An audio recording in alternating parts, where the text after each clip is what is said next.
Oi, Caio Fábio, tudo bem? Um abraço desde já. Os teus vídeos têm ajudado bastante o meu ministério, né?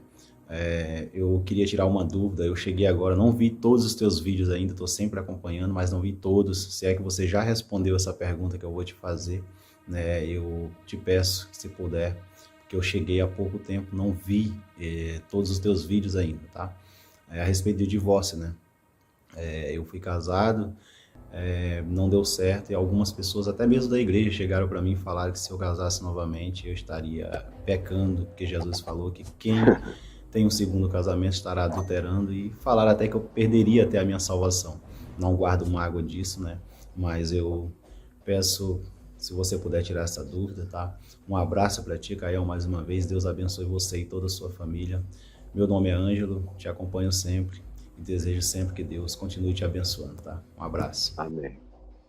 Ângelo querido, Ângelo de Joinville. Meu querido, você não estava numa igreja, você está frequentando uma penitenciária conjugal e de outras coisas. Tudo mentira, não é nada disso. E aí eu já respondi essa pergunta, obviamente, talvez milhares de vezes, no curso desses 50 anos como pastor. E cada dia eu preciso responder menos, viu, Ângelo? Porque já está tudo respondido. E não tenha esse medo. Deus nos chamou à paz. Não existe nenhuma vocação para a gente ficar num casamento infeliz, horroroso, cheio de frieza, de dureza, de insensibilidade, num jugo desigual, sem sincronicidade, sem simetria emocional, afetiva, de pensamento ou de caráter. É como ser colocado numa cela com o seu antagonista. Imagina, você é preso nessa penitenciária religiosa, aí é colocado nessa cela conjugal. E logo depois de um tempo você começa a ver que a vida com você e com ela é como aquela música dos Beatles. I say yes, she says no. Ninguém fala a mesma língua, nunca. É contraste, é embate, é choque, é insuportabilidade. Deus nos tem chamado à paz, é o que Paulo diz, escrevendo aos Coríntios. E quando Jesus fala do adultério, em Mateus 5, Mateus 19, por exemplo, para citar e ficar só em Mateus, que são os textos mais explícitos, especialmente o capítulo 19 de Mateus, quando Jesus dá a razão dele dizer para as pessoas não se divorciarem, era por qualquer motivo. Porque Jesus disse que há motivos para o divórcio. E naqueles dias, não era como hoje. Aquilo era o Império Romano e Israel vivia sob o domínio romano e quem controlava as relações sociais em Israel eram os sacerdotes, muitos dos quais saduceus, que não criam em anjo, em espírito, que não tinham nenhuma transcendência, não criam em ressurreição, não criam nada, mas botavam essa carga. E, sobretudo, os fariseus, que Jesus diz, eles botam esse peso todo sobre vocês, mas nem com um dedinho eles querem tocar nisso. Você veja, a quantidade de pastores, eu não estou falando de pastor presbiteriano nem batista, porque isso nunca foi o maior problema na igreja batista ou presbiteriana, mas sim, na maioria das vezes, em igrejas de natureza pentecostal.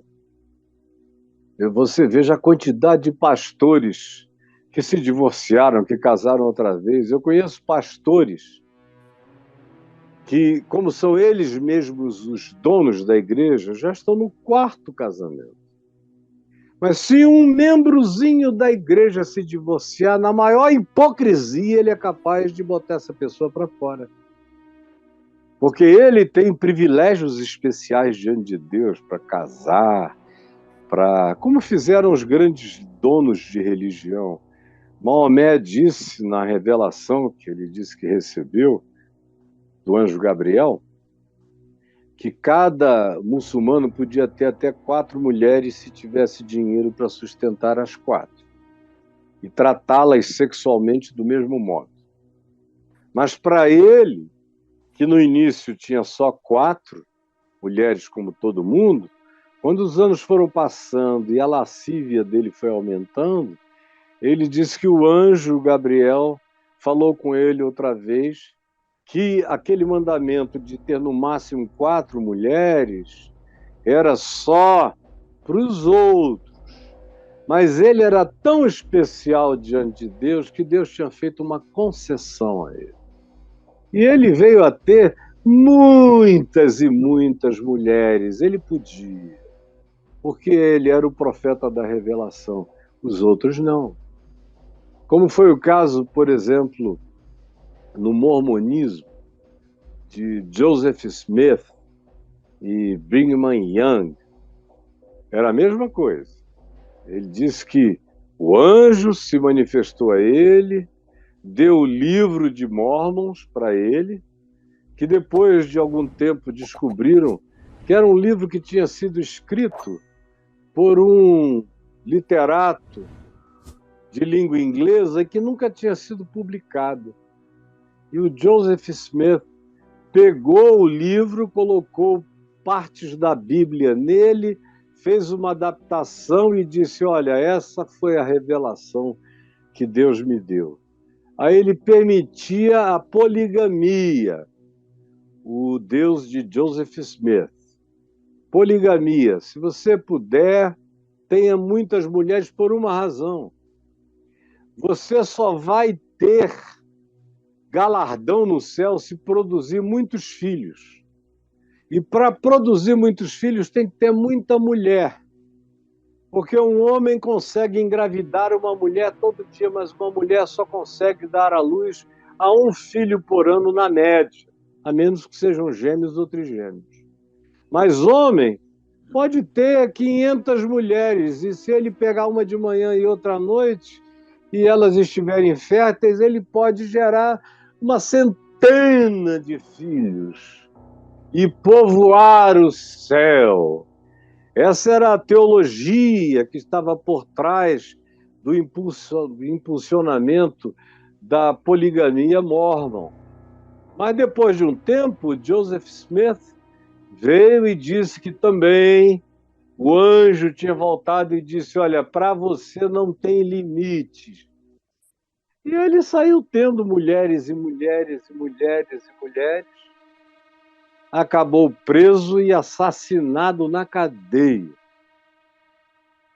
Mas a mentira dele continuou. Está presente no mundo até os dias de hoje. E é uma fé cheia de loucuras. Mas as pessoas que entram ali são tão catequizadas que mesmo que você prove que Jesus ensinou o contrário, e eles dizem que Jesus está acima de Joseph Smith e dos profetas deles, mas na prática eles só obedecem a Joseph Smith, Brigham Young e os seus profetas mormons. E o ensino de Jesus é deixado de lado. Sempre foi assim, querido, desde o início. Então não fique preocupado com isso, não. Ninguém deve ficar casado no meio da infelicidade. Quando se tenta e não tem jeito, o único jeito é dizer, seja feliz.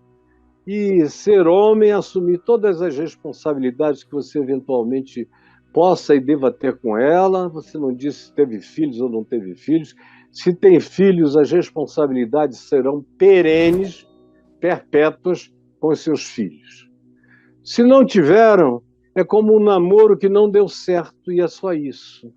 E da próxima vez, case, depois de ter namorado, beijado, conhecido, tido intimidade com a mulher e a mulher com você, porque você terá tido e terá a certeza de que está se unindo a alguém em plena condição de compatibilidade, de simetria e de julgo igual, de pensamento, consciência e prática na vida, na maior parte das coisas, fazendo o seu estado de convergência para dentro da harmonia da conjugalidade. E seja feliz. Agora, o Braulio já deve ter entrado aí no meu portal, e você vai ver que no portal Caio Fábio, ou mesmo no YouTube, você não vai conseguir ver os meus vídeos todos. Já tem, no YouTube deve ter mais de 24, 25 mil vídeos. E no meu portal, meu querido, vídeos e textos, você vai passar um bom pedaço. 286, Caio. Oi? Divórcio, 286 ocorrências. Já tinha feito. Olha só. Tem Viu, tudo meu aqui. querido anjo? 286 falas minhas sobre o divórcio para você entender, não ter medo. Você não vai para inferno nenhum, meu filho. Não por ter se divorciado. A gente vai para o inferno quando fica num casamento que é um inferno. Tem casamentos que são o próprio inferno. Eu tenho visto gente ficar nesse inferno 60 anos mentindo, enganando, odiando, mas em nome de Jesus eu vou aguentar, mesmo que seja cheio de ódio, isso até o fim da minha vida. Aí os filhos crescem, não querem saber de Deus, não querem saber de coisa alguma, porque eles viram o oposto, eles foram amamentados nos seios do ódio, da amargura, da tristeza, e criados por um pai hostil, severo, raivoso, amargurado, que queria ter outra vida, mas fica ali por causa da religião, do inferno e das ameaças. Tudo mentira. Eu assumo a responsabilidade diante de Deus pelo que eu estou dizendo e ensinando a vocês.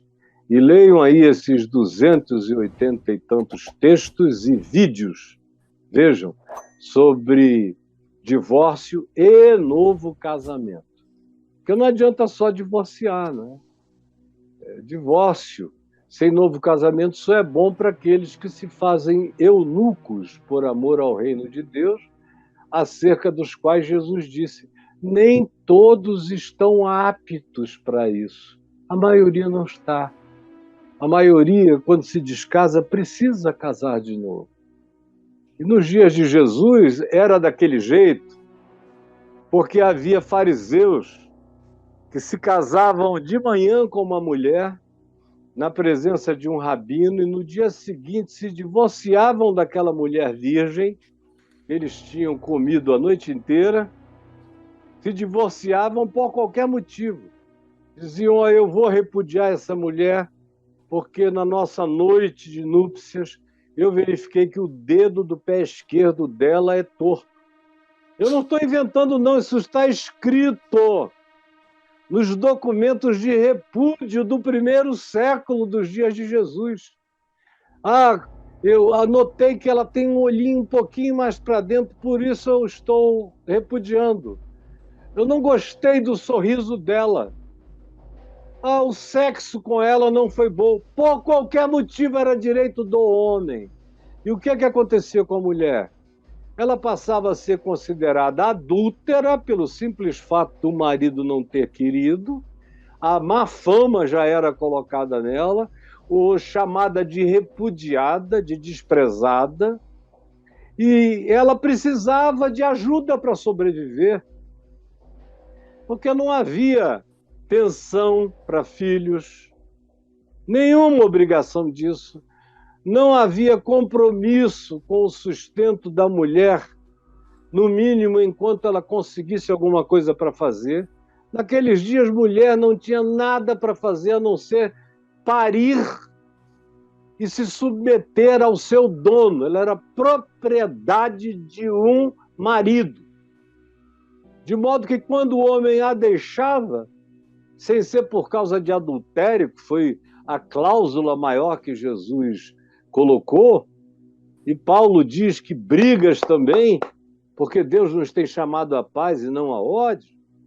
Naquele tempo, como não havia toda essa cobertura social, não havia nada disso, a permanência num casamento, ou pelo menos o cara que não quisesse mais continuar casado, se fosse humano, deveria continuar sustentando, mantendo e ajudando aquela mulher. Do contrário, ela não tinha alternativa.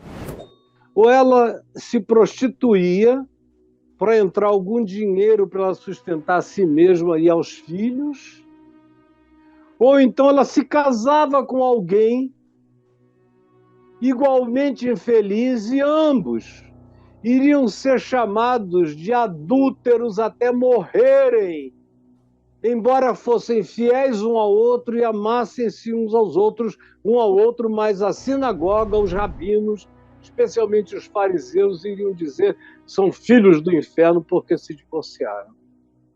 Graças a Deus isso acabou. Nossa Constituição é infinitamente melhor nesses aspectos relacionais do que as leis de Moisés. E nós temos o direito e temos o dever de não infelicitarmos as nossas vidas nem a vida do outro por alguma coisa que no meio dos crentes acontece como obrigação, porque se diz para o crente que no namoro ele não pode ter intimidade nenhuma com a namorada, por mais que eles já sejam pessoas adultas, não podem. Aí quem quer ser fiel a Deus vai para a lua de mel virgem, chega lá, a mulher não sabe transar, o cara não sabe transar, é um desastre, já começam a brigar ali, tem homem que brocha, tem mulher que não se excita, que fica seca, não há penetração, só dor, só dor. Como eu já vi muitas mulheres me dizerem: olha, eu tentei ficar casada 3 meses, 6 meses, 1 ano, nunca fui penetrada. Ou maridos que dizem: ela não queria, ela não deixava, ela só queria que eu fosse o marido dela, mas não queria ter nenhum nível de intimidade comigo. Eu não aguentei, pastor. Eu sempre quis ser marido, com todas as implicações da conjugalidade para a mulher em relação a mim e de mim para com relação à minha mulher. Então leia aí que você vai ver que em Cristo Jesus, e pelo modo, tendo Jesus como a chave interpretativa, você vai ver o modo como ele tratou meretrizes, mulheres abandonadas, mulheres deixadas, mulheres largadas, como ele tratou a todo esse povo que a religião despreza. Porque quando a religião advoga uma causa de maneira peremptória, em geral, é a causa que Jesus não mencionou, não falou, não era importante, ele não quis ter nada a ver com aquilo, mas a religião elegeu para ser um dogma, e especialmente os dogmas de natureza sexual. O maior cetro cristão é o pênis, e o santo grau cristão é uma vagina virgem. Não tem nada a ver com a alma nem com a mente dos que se encontraram. Eles podem se dar muito mal, mas se fizeram essa escolha equivocada, vão ter que aguentar essa miséria até o fim da vida.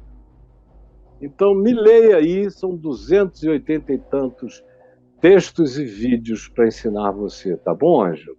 Fique em paz, meu filho. Fique em paz, por favor, não tenha medo. Não tenha medo. Em nome de Jesus. Fica com Deus e me assista todo dia.